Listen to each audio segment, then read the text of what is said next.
Binta Cissé, entrepreneur culturel, responsable et initiatrice de Usine Vema, usine de fabrique à culture. Alors aujourd'hui, je fais un parcours de 33 ans dans le milieu culturel sénégalais. Donc j'ai commencé en 91 pardon, avec un resto culturel d'abord, un restaurant où j'invitais les gens à dîner autrement, à dîner avec la culture. Donc je faisais des dîners débats et expositions avec l'artiste. Et à partir de cela, il y a eu la Biennale de Dakar de 1992, la première biennale. Et j'ai organisé en fait le premier off, donc la première galerie privée en 1992 parce que j'avais rassemblé tous les artistes qui n'étaient pas sélectionnés à cette biennale-là. Vu que ma maison était un nid d'artistes, alors à travers cela, j'ai pris tous les mécontents et je les ai exposés dans ma propre maison, d'où la naissance d'une première galerie qui s'appelait 8F Vema. C'était mon appartement, c'était le numéro de mon appartement. Mais ce n'était pas ici, j'étais sur la place de l'Indépendance. Et c'est ainsi qu'est né le premier off dans l'espace culturel du Sénégal. Alors, avec cette ouverture en 1992 de la Galerie 8F, il y a eu la deuxième biennale qui s'est faite en 1996.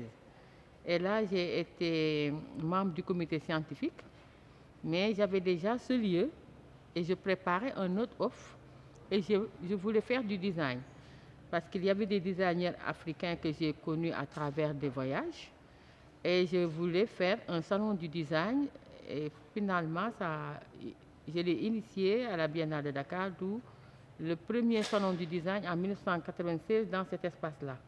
Cet espace-là, c'est un lieu de naissance. Je suis née au port et j'ai jamais voulu quitter le port en fait. Et j'étais à la recherche d'un loft, mais c'était pour l'habiter dans un premier temps. Et quand je l'ai eu, j'ai eu la générosité de le partager. Je ne me suis pas vue habiter là-dedans, mais j'ai vu créer une entreprise culturelle, d'où la naissance de Espace VEMA. VEMA qui veut dire valorisation, échange du mobilier africain. J'entends par là tout métier autour de l'art. Alors, quelque part, j'ai épousé un homme artiste, mon mari. Il est architecte. Donc, du coup, comme je vous ai dit tout à l'heure, ma maison était vraiment le nid de tous les artistes. Tout le monde, c'était un brassage culturel 24 heures sur 24. Et c'est là où j'ai eu un premier contact avec l'art. Et j'ai eu envie de soutenir. D'abord, je soutenais gratuitement tout le monde en faisant encadrer les tableaux, vendre pour eux, mais je ne l'avais pas officialisé. Il n'y avait pas d'entreprise derrière. Et à partir de cette biennale, donc de ce resto culturel et de cette biennale en 1992, j'ai carrément été entrepreneur culturel. Mais c'est les artistes qui me fréquentaient qui m'ont donné le goût d'ouvrir. 33 ans où on a fait beaucoup de choses dans cet espace-là. Cet espace a vu naître le Diagal Design, tout ce qui est recyclage, donc avec les artistes comme Babacar Traoré, Sawalo Cissé, les Annie Jouga, architectes. Nous avons fait beaucoup d'ateliers avec le Goethe Institut dans les 16 régions du Sénégal. On faisait des ateliers de rencontres, d'échanges entre les artisans et les architectes pour sortir, pour renouveler en fait l'artisanat dans ce pays-là, initier des échanges pour avoir des objets nouveaux.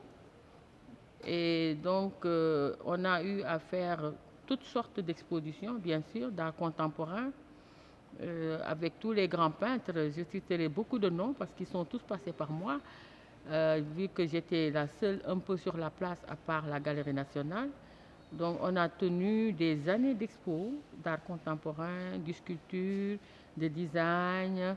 Et aujourd'hui, on revient après 33 ans pour une nouvelle innovation. Une nouvelle innovation, pourquoi? Parce que pour moi, aujourd'hui, ce n'est plus une galerie figée. Aujourd'hui, c'est pour ça le nom d'usine.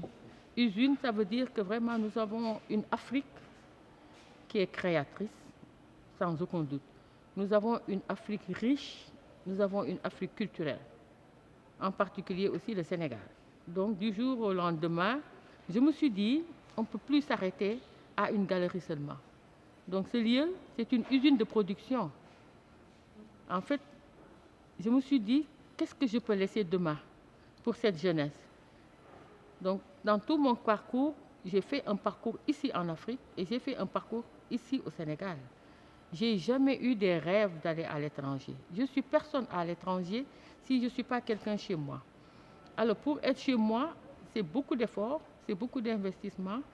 Mais voilà, aujourd'hui, l'usine Weimar est une entreprise culturelle qui est dans la production de tout ce qui se fait dans les métiers de culture. Un mois d'exposition en général et sur la scène internationale, bien sûr.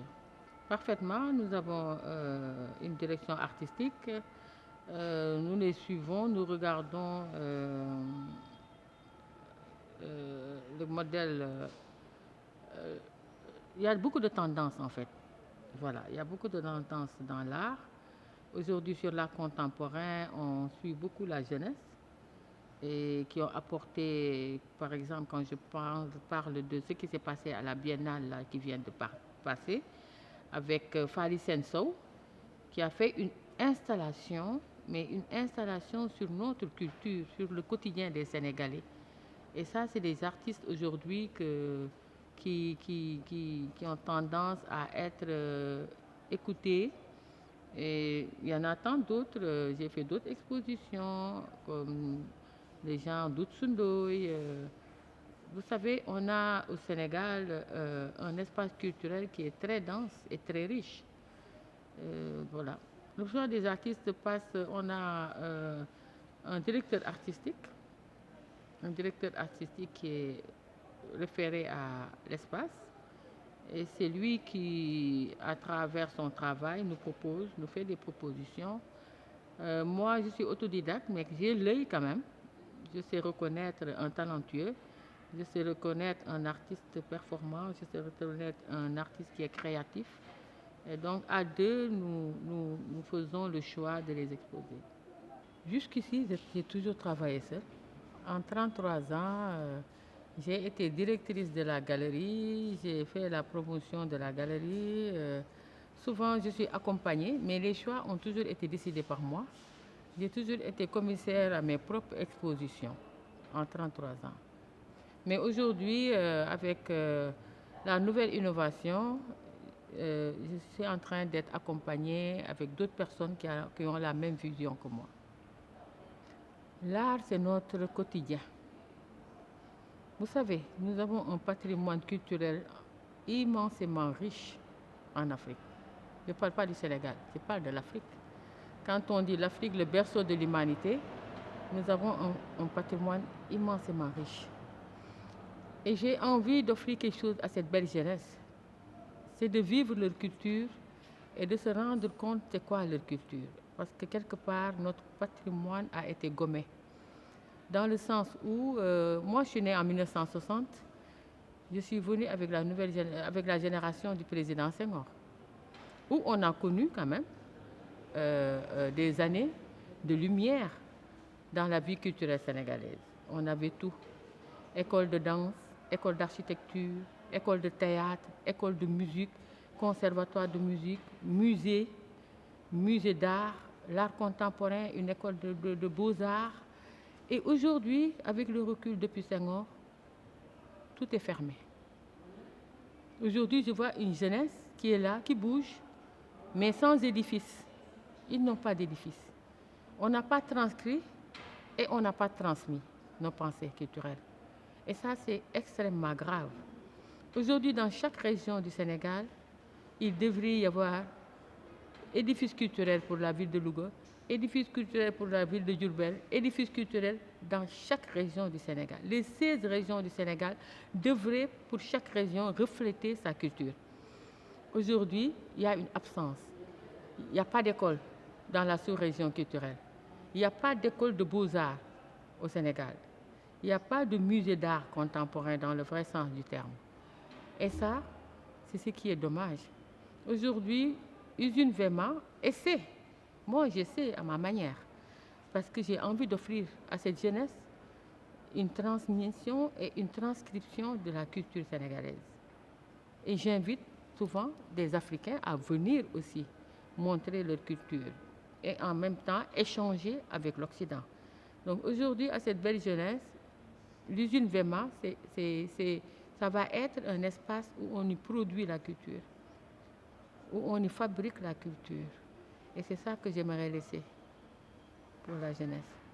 Mais les perspectives d'avenir de l'art africain, c'est des perspectives dans l'économie, dans la création d'emplois, dans la transmission de la pensée, c'est ce que je viens de dire, dans la transcription de notre art.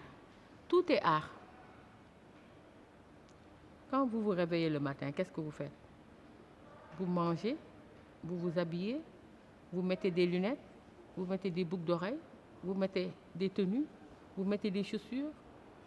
Tout votre quotidien aujourd'hui, le quotidien de l'homme, 24 heures sur 24, tourne autour du design. Et qui dit design, dit économie. Qui dit design, parle de métier. Et à travers notre culture, on ne peut même pas mesurer le nombre de métiers qu'on peut créer. Il faut qu'on sache que c'est dans la culture qu'on crée une économie. C'est dans la culture qu'on crée un développement pour son pays.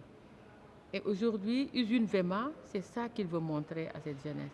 Les perspectives de Vema aujourd'hui, c'est ça.